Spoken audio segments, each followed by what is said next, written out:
শীত হোক কিংবা গ্রীষ্ম বা বর্ষা, বাঙালির একমাত্র ভরসা হলো পুরী।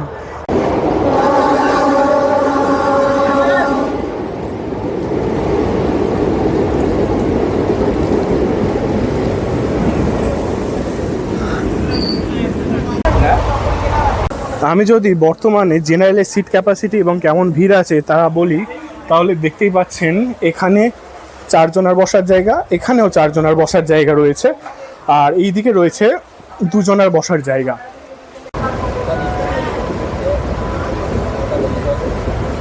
আমাদের এই ট্রেনের কথা যদি বলি, ট্রেন নাম্বার 02837, এই ট্রেনটি এখান থেকে ছেড়ে যাবে 8:35 এবং পুরীতে গিয়ে পৌঁছাবে 4:30 নাগাদ।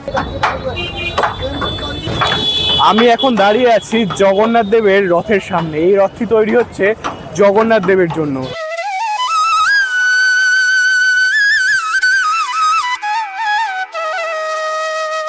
আসলে কি বলুন তো, সমস্ত সনাতনীদের জন্য হচ্ছে এটি একটি মহোৎসব।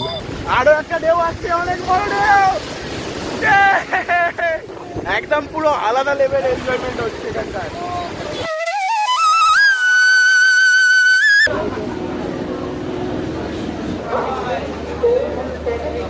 নমস্কার, আমি রাহুল, আশা করছি আপনারা সবাই ভালো আছেন। আরও একটি নতুন ভিডিওতে আপনাদের স্বাগতম জানাই। আজকে আমি বেরিয়ে পড়েছি কোথায়, তার আগে বলি, শীত হোক কিংবা গ্রীষ্ম বা বর্ষা, বাঙালির একমাত্র ভরসা হলো পুরী। বহু সংখ্যক মানুষ বিভিন্ন সিজনে পুরীর দিকে পাড়ি দেয়, সেই মতো আমিও একজন বাঙালি, তাই আমিও পাড়ি দিলাম পুরীর উদ্দেশ্যে। আর স্বভাবতই আমি চলে এসেছি শিয়ালদা স্টেশনে। এই শিয়ালদা স্টেশন থেকেই আমার সমস্ত জার্নি শুরু হয়। তো এখান থেকে প্রথমে যাব হাওড়া এবং তারপরে হাওড়া থেকে লোকাল ট্রেনে করে যাব সাঁতরাগাছি, কারণ আমার ট্রেন সাঁতরাগাছি থেকে। কোন ট্রেনে যাচ্ছি এবং ট্রেনের সমস্ত ডিটেলস আমি শেয়ার করব আপনাদের সাথে সাঁতরাগাছিতে পৌঁছে। তো চলুন যাওয়া যাক। তো এখান থেকে আমি বাসে করে যাব হাওড়া। তো এই সামনে যে বাস দাঁড়িয়ে আছে, ওখান থেকে এই বাস নিয়ে আমি এখন হাওড়ার দিকে রওনা দেব।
তো বন্ধুরা, আমাদের যে গন্তব্য ছিল, প্রাথমিক গন্তব্য সাঁতরাগাছি, আমি সাঁতরাগাছিতে চলে এসেছি। হলদিয়া লোকালে করে এসেছি। ট্রেনের মধ্যে প্রচণ্ড ভিড় ছিল। আমি শিয়ালদা থেকে প্রথমে হাওড়াতে বাসে করে এবং হাওড়া থেকে লোকাল ট্রেন ধরে সাঁতরাগাছিতে এসেছি। এছাড়া আপনারা ট্যাক্সি কিংবা বাসে করে শিয়ালদা স্টেশনের বাইরে থেকে সাঁতরাগাছিতে চলে আসবেন, আমি সেইভাবে আসিনি, আমি ট্রেনে করে এলাম। আর এখান থেকে আমরা যে ট্রেনটা ধরবো সেই ট্রেনের নাম্বার হলো 02837, Santragachi Puri weekly superfast express. এই ট্রেনটি প্রত্যেক শুক্রবার এখান থেকে ছাড়ে এবং পরের দিন 4:30 পুরীতে গিয়ে পৌঁছায়। আর এখান থেকে ছাড়ার সময় হলো 8:35, অর্থাৎ 7 ঘন্টা 55 মিনিটের জার্নি আমরা টোটাল কভার করব। তো আমি টিকিট কাউন্টারের দিকে যাই, টিকিট কাউন্টার থেকে টিকিট কেটে নিই। আর হ্যাঁ, আমি জেনারেলে জার্নি করছি, আর জেনারেলের জার্নি মানে খুবই ইন্টারেস্টিং। তো আপনারা দেখতে থাকুন পুরো জার্নিটা।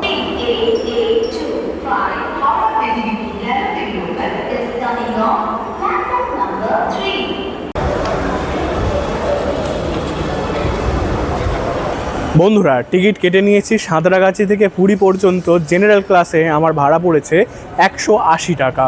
আর অন্যান্য ক্লাসে যে ভাড়াগুলো আছে আমি ডিসপ্লেতে দিয়ে দিচ্ছি, আপনারা দেখে নিন। তো অ্যানাউন্সমেন্ট থেকে এবং বোর্ডের লেখা থেকে আমরা জানতে পারলাম আমাদের train 02837 Santragachi Puri weekly superfast ট্রেনটি দিয়েছে 4 নম্বর প্ল্যাটফর্মে। তো আমি এখন 4 নম্বর প্ল্যাটফর্মের দিকে এগোচ্ছি। ট্রেনটাকে ব্যাক সাইডভাবে ঢোকানো হচ্ছে। এই ট্রেনের যদি কথা বলি, এই ট্রেনে কোনো ফার্স্ট ক্লাস নেই, সেকেন্ড এসি আছে, থার্ড এসি আছে, স্লিপার ক্লাস আছে এবং শেষে দুটো জেনারেল ক্লাস আছে। আমি যদি বর্তমানে জেনারেলের সিট ক্যাপাসিটি এবং কেমন ভিড় আছে তা বলি, তাহলে দেখতেই পাচ্ছেন এখানে 4 জনের বসার জায়গা, এখানেও 4 জনের বসার জায়গা রয়েছে, আর এই দিকে রয়েছে 2 জনের বসার জায়গা। এখানে রয়েছে একটি চার্জিং সকেট, আর সম্ভবত এই দিকেও রয়েছে একটি চার্জিং সকেট। আর ভিড় তো আপনারা দেখতেই পাচ্ছেন, একদম পুরো খালি। এখানে যদি আপনারা এই ট্রেনে জার্নি করেন, যদি টিকিট না পান, তাহলে একদম পুরো ফাঁকা আছে, আপনারা অনায়াসে নিশ্চিন্তে জার্নি করতে পারেন। দেখতেই পাচ্ছেন কেউ নেই, খুবই কম সংখ্যক লোক এই মুহূর্তে এখানে রয়েছে।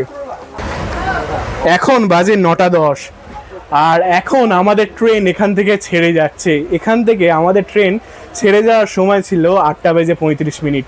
তো চলুন এবার আপনারা ডিপারচারটা দেখুন।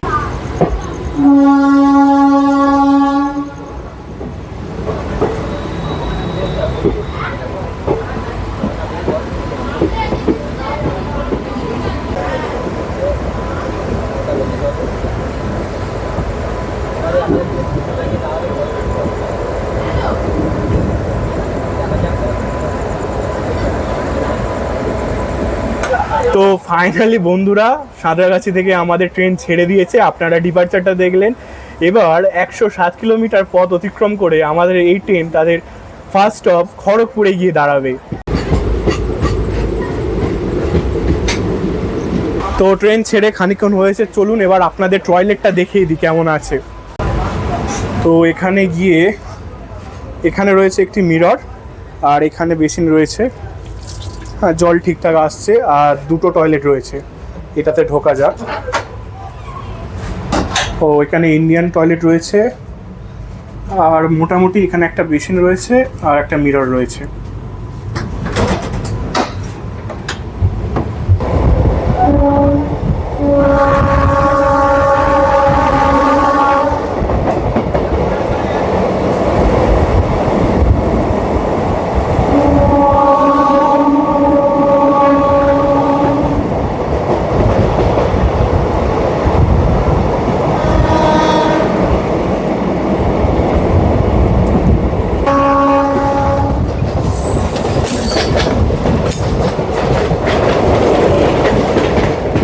বন্ধুরা, আপনারা যখন এই ট্রেনে জার্নি করবেন, মনে রাখবেন এই ট্রেনে কিন্তু কোনো প্যান্টি কার্ড নেই। খাবার হয় বাড়ি থেকে খেয়ে আসুন, রাতের ট্রেন, তাহলে বাড়ি থেকে খাবার নিয়েও আসতে পারেন। এছাড়া ক্যাটারিংয়ের ব্যবস্থা আছে। আর এছাড়া খড়গপুরে এই ট্রেনের ফার্স্ট অফিস, ওখান থেকেও আপনারা স্টেশন থেকে খাবার নিয়ে নিতে পারেন। কিন্তু ওটা একটা হয়ে যাবে, কারণ খড়গপুর স্টেশনে আপনারা খাবার পাবেন কি না পাবেন এই রাতে, তার কোনো গ্যারেন্টি নেই। আর আমাদের এই ট্রেনের পরের স্টপেজ রয়েছে খড়গপুর। আর এই ট্রেনের যদি স্পিডের কথা বলি, এভারেজ স্পিড হচ্ছে 60 কিলোমিটার পার ঘন্টা এবং ম্যাক্সিমাম স্পিড হচ্ছে 110 কিলোমিটার পার ঘন্টা।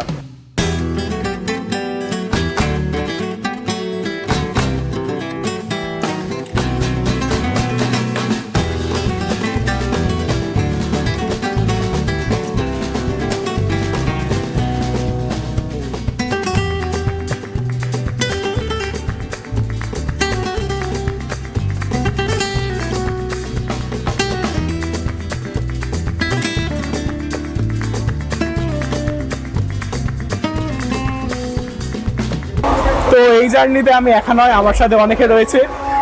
আমার একটি ভাই, এখানে রয়েছে অপূর্বদা, ওখানে রয়েছে সৌম্যদা এবং দূরে ওই বসে রয়েছে রিতমদা।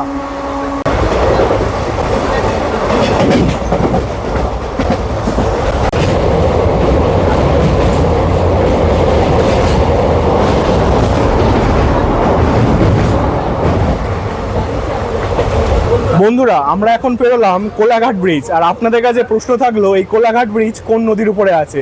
যদি জানেন তো অবশ্যই কমেন্ট করে জানাবেন। আর এই কোলাঘাটের পরেই রয়েছে কোলাঘাট রেলওয়ে স্টেশন।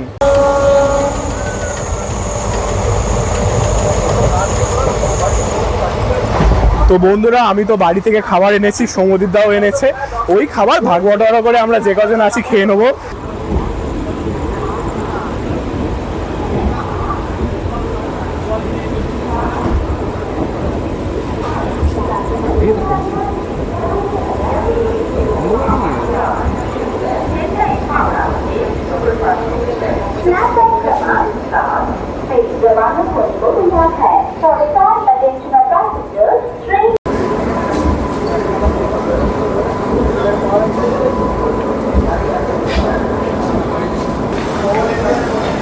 ফাইনালি বন্ধুরা, সাঁতরাগাছি থেকে 107 কিলোমিটার পথ অতিক্রম করে আমরা চলে এসেছি খড়গপুরে। আর এই খড়গপুরের কোড হচ্ছে কেজিপি। এখানে 2 মিনিটের হল্ট আছে। এখানে আসার সময় ছিল 10টা বেজে 10 মিনিটে, কিন্তু এখন বাজে 11টা বেজে 14, মানে 1 ঘন্টার উপরে এই ট্রেনটি লেট আছে এখানে। আর আমরা এখন এসেছি এখানে প্ল্যাটফর্ম নাম্বার 1-এ আমাদের ট্রেনটি এখানে স্টপ দিয়েছে।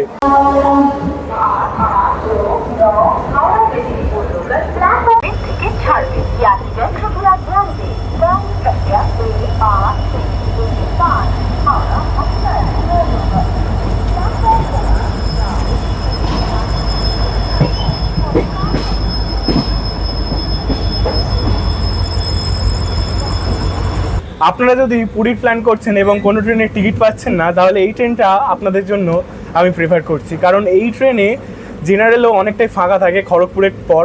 আর যে কোনো পুরী যাওয়ার ট্রেনে জেনারেল যদি খড়গপুরের পর ফাঁকা থাকে, তাহলে পুরী পর্যন্ত আরামসে সেই ট্রেন ফাঁকাই থাকে, ফাঁকায় চলে যেতে পারবেন। এই ট্রেনটা মনে রাখবেন শুক্রবার ছাড়ে সাঁতরাগাছি স্টেশন থেকে রাত্রির 8টা বেজে 35 মিনিট।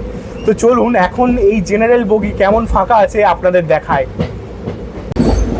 এই দেখতে পাচ্ছেন পুরো এখন জেনারেল বগি ফাঁকা রয়েছে। সবাই এরকম দেখুন ওপরে শুয়ে যাচ্ছে, এখানে শুয়ে রয়েছে। পুরো একদম স্লিপারের ফিলিং পেয়ে আপনারা চলে যাবেন। ট্রেন অনেকটাই ফাঁকা থাকে। আর আগেই বলেছি, যদি খড়গপুরের পর যদি জেনারেল বগি ফাঁকা থাকে পুরী যাওয়ার যে কোনো ট্রেনে, তাহলে আপনারা আরামসে পুরী চলে যেতে পারবেন, একদম পুরো ফাঁকায় আর ভিড় হবে না।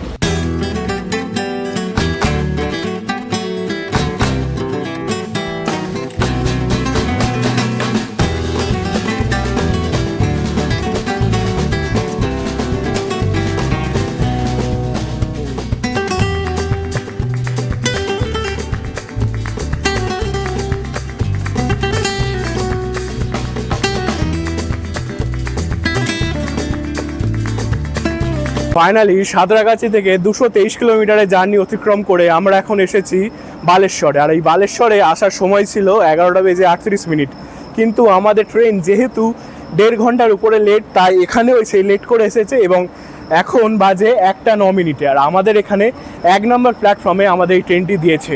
যেহেতু রাতে ট্রেন জার্নি, সমস্তটা আপনাদের সঙ্গে দেখাতে পারবো না, 1টা বেজে গেছে, মানে অনেকটাই রাত।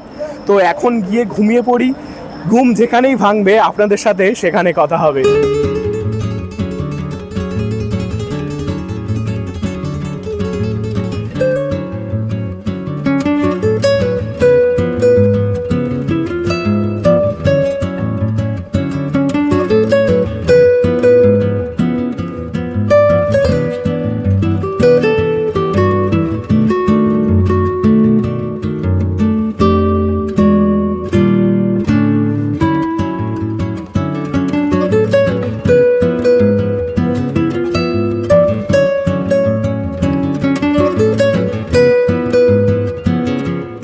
Good morning. এখন ঘড়িতে সময় বলছে 5টা। তো ট্রেনের একটা ঝাঁকুনিতে ঘুমটা ভেঙে উঠলো।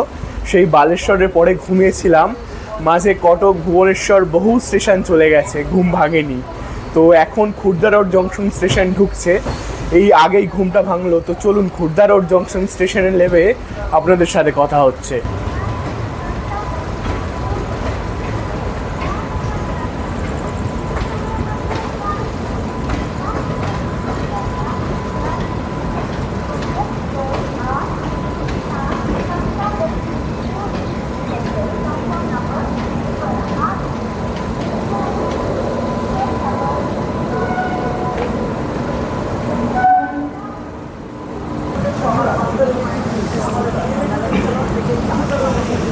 তো সাঁতরাগাছি থেকে 448 কিলোমিটার জার্নি পথ অতিক্রম করে আমরা চলে এসেছি আমাদের অন্তিম গন্তব্যের আগের গন্তব্য খুর্দা রোড জংশন স্টেশন।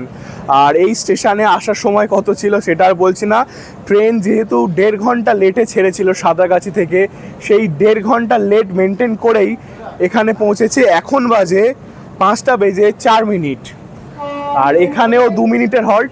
2 মিনিটের পর এই স্টেশন থেকে আমাদের ট্রেনটি ডিপারচার নেবে। আর ওই দেখতে পাচ্ছেন খুর্দা রোড জংশন থেকে আমাদের লোকো পাইলট চেঞ্জ হলো। সাঁতরাগাছি থেকে এতক্ষণ যারা চালিয়ে এনেছিলেন তারা এখন নেমে যাচ্ছেন এবং তার পরিবর্তে আরও 2জন লোকো পাইলট ট্রেনে বোর্ড করছেন।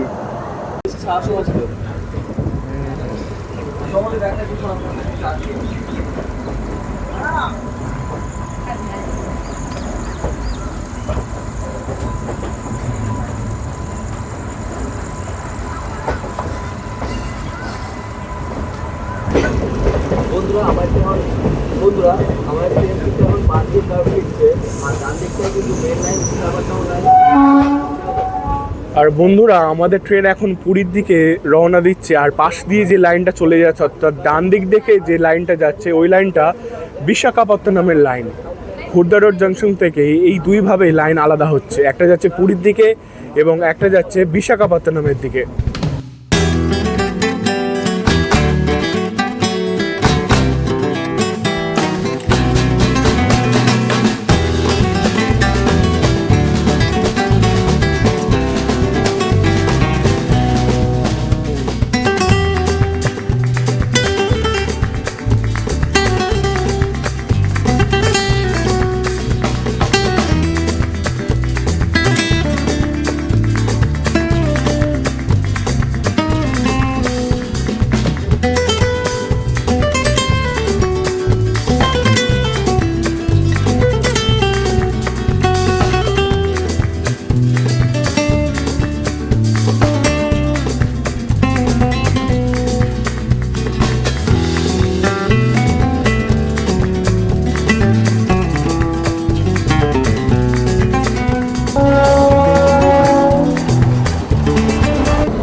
ভুট্টা কই?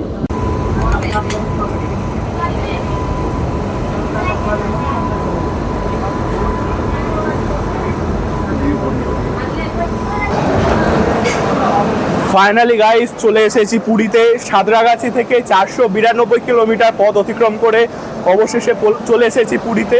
আর আমাদের ট্রেন সেই 1.5 ঘন্টা লেট করে এসেছে। আসার সময় ছিল 4:30, কিন্তু আমরা এখানে এসে পৌঁছেছি এখন বাজে 6টা। আর বন্ধুরা আমাদের ট্রেনটিকে টেনে এনেছিল এই ওয়েগ 9 গুডস ইঞ্জিন, আমাদের প্যাসেঞ্জার বগিগুলোকে টেনে এনেছিল। তো ওভারঅল যদি জার্নির কথা বলি, জার্নি একদম স্মুথ ছিল। রাতে 2-3 ঘন্টা ঘুমিয়েছি আপনারা জানেন। আর এখন পুরো ফ্রেশ লাগছে। এবার বাইরে যাব, বাইরে গিয়ে টোটো কিংবা বাসে করে এবার সি বিচের দিকে রওনা দেব।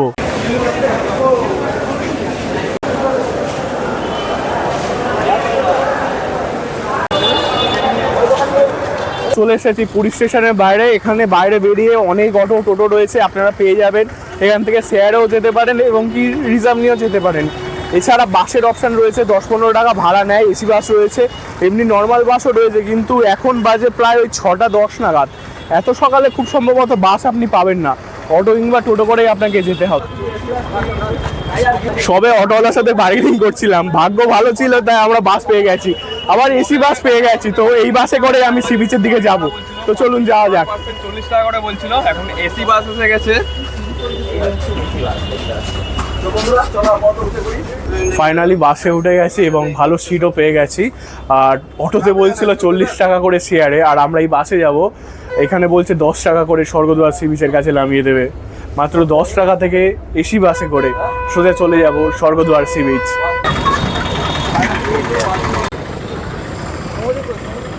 ফাইনালি নেমে পড়লাম স্বর্গদ্বার সি বিচের কাছে। আর আমার পিছনেই দেখছেন বাঙালির অতি পরিচিত একটি মূর্তি, শ্রী চৈতন্য মহাপ্রভুর মূর্তি রয়েছে। আর আমার পিছনে এই দিকে রয়েছে সি বিচ। তো সকাল সকাল এবার এই যে কার্ট রয়েছে সাউথ ইন্ডিয়ান খাবারের, এখান থেকেই ব্রেকফাস্টটা সেরে নিই।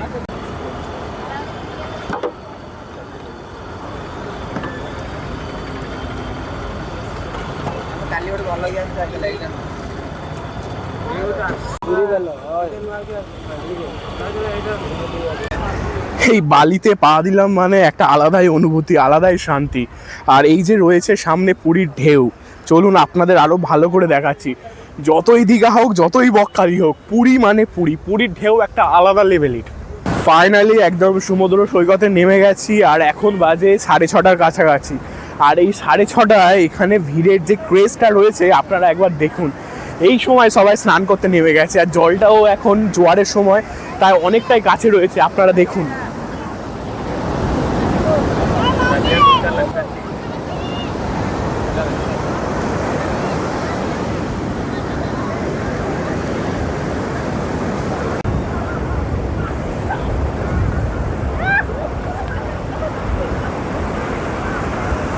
যতই যায় দীঘা বকখালি, কিন্তু পুরীর আগে কিছু নেই, এটা আমি নির্দ্বিধায় বলতে পারি। Puri is the Puri, Puri is best. এখানকার জলের ঢেউ যা, মানে আপনি কল্পনাও করতে পারবেন না যদি না নিজের চোখে দেখেন। একদম পুরো চারিদিকে পুরো একদম মনোমুগ্ধকর পরিবেশ, নোনা বাতাসের গন্ধ এখানে স্নিগ্ধ। তো বন্ধুরা, অবশেষে সি বিচ থেকে ঘুরে এলাম এবং এখানে এসে একটা হোটেলে উঠছি। হোটেলটার নাম হচ্ছে হোটেল ত্রিপুরেশ্বরী, আপনাদের দেখাচ্ছি। এই যে রয়েছে পুরো হোটেল, এই হোটেলে আমি উঠছি এবারে। তো চলুন, আমাদের যে রুমটা এই হোটেলে নিয়েছি সেই রুমটা আপনাদের একবার দেখায়। আমি নিয়েছি এই 302 নম্বর রুম। তো ভিতর থেকে একবার দেখায়। ঢুকতে এখানে একটা বেশ বড় সাইজের একটা বেড রয়েছে, এই বেডে অনায়াসে 4 জন থাকা যাবে। আর ওপরে রয়েছে এসি এবং এখানে রয়েছে একটি fan, high speed fan, fan জোরেই ঘুরছে। এইদিকে একটি টিভি রয়েছে, লাইট তো রয়েছে, আর এখানে রয়েছে একটি খুব সুন্দর মিরর, আর এখান থেকে আপনি রাস্তার ভিউ পেয়ে যাবেন। তো চলুন এবার টয়লেটটা কেমন সেটা দেখে নিই, কারণ ওটাই আসল জিনিস, প্রয়োজন যেটা। যদি বাথরুমে ঢুকি, বাথরুম একদম পুরো নিট অ্যান্ড ক্লিন, পরিষ্কার পরিচ্ছন্ন রয়েছে। এখানে রয়েছে একটি বেসিন, কোমোড রয়েছে, আর এখানে রয়েছে হ্যাঙ্গার। এই রুমটার ভাড়া পড়েছে 720 টাকা। তবে যদি আপনারা রথের সময় আসেন তখন এই রুমটার ভাড়া পড়বে 1320 টাকা। তো বন্ধুরা, বেশ খানিকক্ষণ রেস্ট নিয়ে নিয়েছি। এবার যেই উদ্দেশ্যে এসেছি মন্দিরে, সেই মন্দিরের দিকে এবার রওনা দিই। তো চলুন মন্দিরের দিকে যাওয়া যাক। তো চলুন এবার মন্দিরের দিকে রওনা দেওয়া যাক। এই যে ত্রিপুরেশ্বরী গেস্ট হাউস আছে, এই দিকে যে রাস্তাটা আছে, এই রাস্তা ধরে 10 থেকে 15 মিনিট গেলে আপনি মন্দিরে পৌঁছে যাবেন। তো চলুন মন্দিরের দিকে রওনা দেওয়া যাক।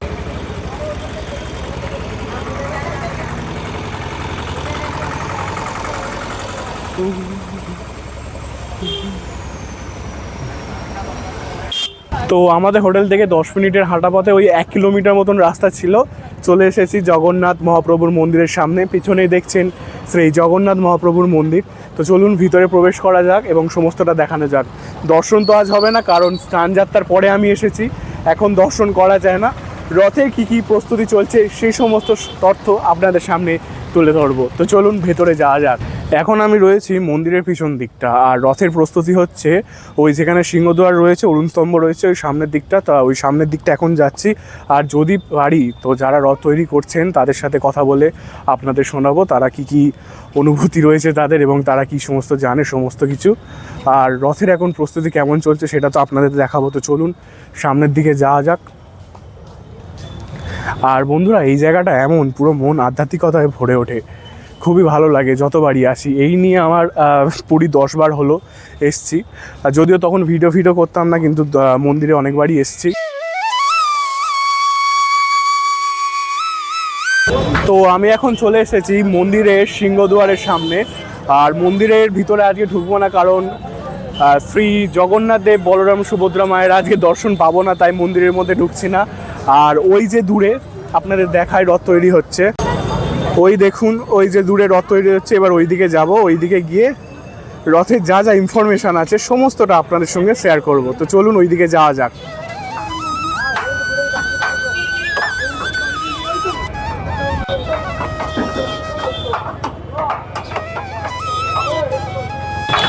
আমি এখন দাঁড়িয়ে আছি জগন্নাথ দেবের রথের সামনে। এই রথটি তৈরি হচ্ছে জগন্নাথ দেবের জন্য। আর আপনাদের কাছে একটা প্রশ্ন থাকলো, বলুন তো জগন্নাথ দেবের রথের নাম কি? যদি জানেন তো অবশ্যই কমেন্ট করে জানাবেন।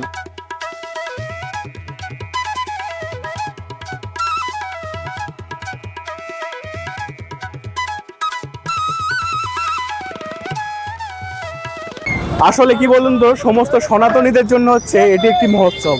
আর এই মহোৎসব এর জন্য দূর দূরান্ত থেকে বিভিন্ন দর্শনার্থী পুণ্যার্থী এখানে ভিড় জমায় রথের আগে থেকে।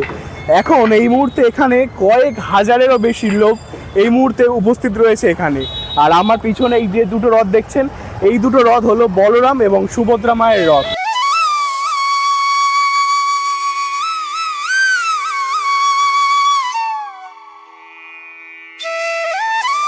এটা শুধু একটি ধর্মীয় অনুষ্ঠান নয়, এটা একটা আবেগ ঐতিহ্য। হাজার হাজার বছর ধরে এটা গড়ে ওঠা একটা আবেগ। সনাতন মানুষের এটা একটি মহোৎসব। এখানে মানুষের কাজের ঢল, দর্শনার্থী পুণ্যার্থীদের আবেগ প্রভৃতি মিশিয়ে একটা খুবই মনোমুগ্ধকর একটা পরিবেশ এখানে তৈরি হয়েছে, আধ্যাত্মিক পরিবেশ এখানে তৈরি হয়েছে। তো এখানে বেশি সময় কাটাবো না, কারণ আজকের আবার রাতের মধ্যে আবার ট্রেন আছে, বাড়ি চলে যাব। তো এবার সমুদ্রের দিকে যাওয়া যাক, সমুদ্রে স্নান করব, দুপুরে খাওয়া দাওয়া করব, তারপরে একটু রেস্ট নেব।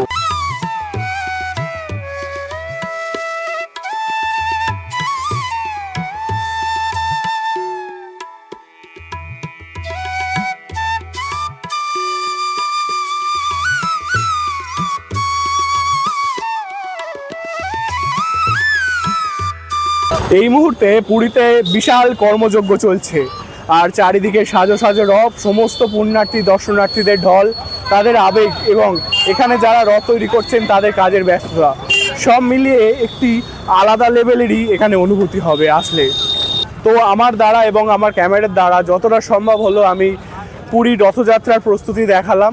তো এবার হোটেলের দিকে যাব, একটু রেস্ট নেব এবং সেখান থেকে যাব সমুদ্রে স্নান করতে। আর পুরীতে আসা মানেই খাজা। সামনে রয়েছে মন্দির, আর মন্দিরের সামনে রয়েছে এই ভাইয়ের দোকান। 120 টাকা করে কেজি নিচ্ছে, আর এটার দাম আর একটু বেশি, 180 টাকা কেজি সম্ভবত। তো আমরা এটা নিচ্ছি, 4 কেজি নিয়েছি বলে ভাইয়া আমাকে 100 টাকা করে কেজি দিয়েছে।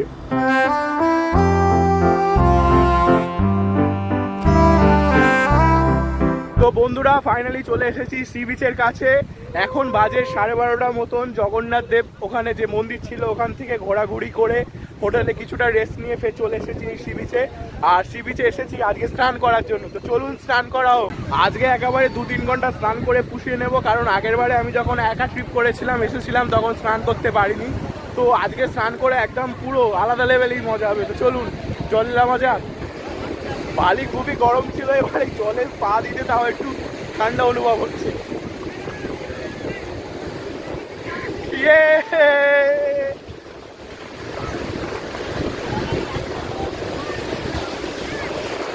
আলাদাই শান্তি। এই না হলে পুরী। আমার সঙ্গে আছে এখন অয়ন্দা। কেমন লাগছে? হেভি লাগছে, এত বড় বড় ঢেউ পুরো টেনে চলে যাচ্ছে, এত স্রোত। অয়ন্দার এটা ফার্স্ট টাইম সমুদ্রে। আমার কিন্তু এটা একদম প্রথম টাইম। আমি খুবই এনজয় করছি। তো চলো এনজয় হোক। আর একটা ঢেউ দেখুন বন্ধুরা, ঢেউটা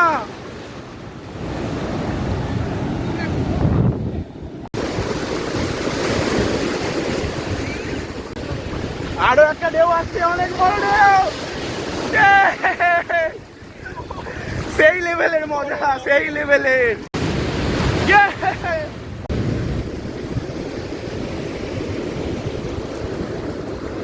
সমুদ্রে লাফালাফি করার পরে এখন আমরা চলে এসেছি খেতে। আর আমি খেতে এখানে এসেছি, একটা ভেজ থালি অর্ডার করেছি। কী আছে আপনাদের দেখিয়ে দিই।